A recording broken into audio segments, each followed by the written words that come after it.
ರೈತ ಬಾಂಧವರಿಗೆ ಸ್ವಾಗತ. ಮೆಕ್ಕೆಜೋಳದಲ್ಲಿ ಸೈನಿಕ ಹುಳು ಅಥವಾ ಕತ್ತರಿ ಹುಳು ಅಂತ ಹೇಳ್ತೀವಿ ಇದನ್ನು ನಾವು ಫಾಲ್ ಆರ್ಮಿವರ್ಮ್ ಅಂತಲೂ ಕರಿತೇವೆ. ಇದರಿಂದ ಮೆಕ್ಕೆಜೋಳದ ಇಳುವರಿಯಲ್ಲಿ ಗಣನೀಯವಾಗಿ ಕುಗ್ಗಿಸುತ್ತದೆ. ಇದನ್ನು ವೈಜ್ಞಾನಿಕವಾಗಿ ನಾವೇನಪ್ಪ ಅಂದರೆ ಸ್ಪೋಡಾಪ್ಟೆರಾ ಫ್ರುಗಿಪೇರಿಡಾ ಅಂತ ಕರಿತೇವೆ. ಇದನ್ನು ನಿಯಂತ್ರಿಸಬೇಕಪ್ಪ ಅಂದರೆ ನೀವು ಸರಿಯಾದ IPM ಮ್ಯಾನೇಜ್ಮೆಂಟ್ ಮಾಡಬೇಕಾಗುತ್ತೆ. ಅದಕ್ಕಿಂತ ಮೊದಲು ಗುರುತಿಸುವಿಕೆ ಹೇಗೆ ಇದನ್ನು ಮತ್ತು ಇದರ ಹಾನಿಯ ಲಕ್ಷಣಗಳು ಹೇಗಿರುತ್ತವೆ ಅನ್ನೋದನ್ನು ಬಹಳ ಇಂಪಾರ್ಟೆಂಟ್ ಆಗಿರುತ್ತೆ.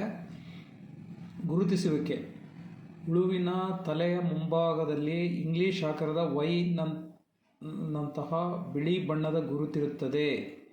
ನೀವು ಅಬ್ಸರ್ವ್ ಮಾಡ್ಬೋದು, ವೈ ಥರ ಗುರುತಿದೆ.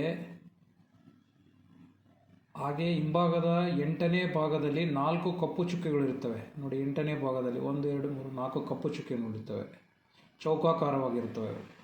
ಸೊ ಹಾನಿಗೊಳಗಾದ ಎಳೆಯ ಹುಳುಗಳು ಎಲೆಗಳ ಹಸಿರು ಭಾಗವನ್ನು ಕೆರೆದು ತಿಂತವೆ. ಸೊ ನಾವು ಕಟಿಂಗ್ ಮಾಡ್ಕೊತ ತಿನ್ನುತ್ತದೆ. ಎಲೆಗಳ ಮೇಲೆ ಬಿಳಿ ಬಣ್ಣದ ಪಾರದರ್ಶಕ ಪಟ್ಟಿಗಳು ಕಾಣಿಸಿಕೊಳ್ಳುತ್ತವೆ. ದೊಡ್ಡ ಹುಳುಗಳು ಎಲೆಗಳ ಸುಳಿಯಲ್ಲಿ ಒಳಗಡೆ ಇದ್ದು, ಈ ಥರ ಎಲೆಗಳ ಒಳಗಲ್ಲಿದ್ದು ಸುಳಿಯಲ್ಲಿ ಕುಳಿತು ತಿನ್ನುವುದರಿಂದ ಎಲೆಗಳ ಮೇಲೆ ದೊಡ್ಡ ರಂಧ್ರಗಳು ಬರ್ತವೆ. ಸೊ ದೊಡ್ಡ ರಂಧ್ರಗಳು ನಿಮಗೆ ಇದಾಗುತ್ತೆ.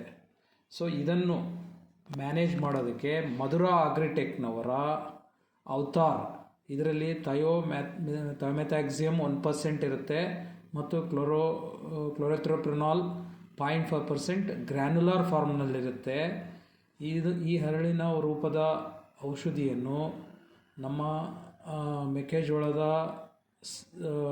ಸೈನಿಕ ಹುಳು ನಿರ್ವಹಣೆಗೆ ಪರಿಣಾಮಕಾರಿಯಾಗಿರುತ್ತೆ. ಇದನ್ನು ಹೇಗೆ ಉಪಯೋಗಿಸಬೇಕಪ್ಪ ಅಂದರೆ, ನೀವು ಬಿತ್ತನೆ ಮಾಡಿ 15-20 ದಿನಗಳ ಸಮಯದ ಬೆಳೆಗೆ ನಾವು ಏನಪ್ಪ ಅಂದರೆ ಸುಳಿಯಲ್ಲಿ ಒಂದು ಚಿಟಿಕಿ ಥರ ಸುಳಿ ಒಳಗೆ ಹಾಕ್ಕಂತ ಹೋಗಬೇಕು. ಇದರಲ್ಲಿ ಏನಾಗುತ್ತಪ್ಪ ಅಂದರೆ ಹುಳಗಳ ನಿರ್ವಹಣೆ ಆಗೋದಲ್ಲದೆ ಬೆಳೆ ಕೂಡ ಸಮೃದ್ಧಿಯಾಗಿ ಬೆಳೀತದೆ.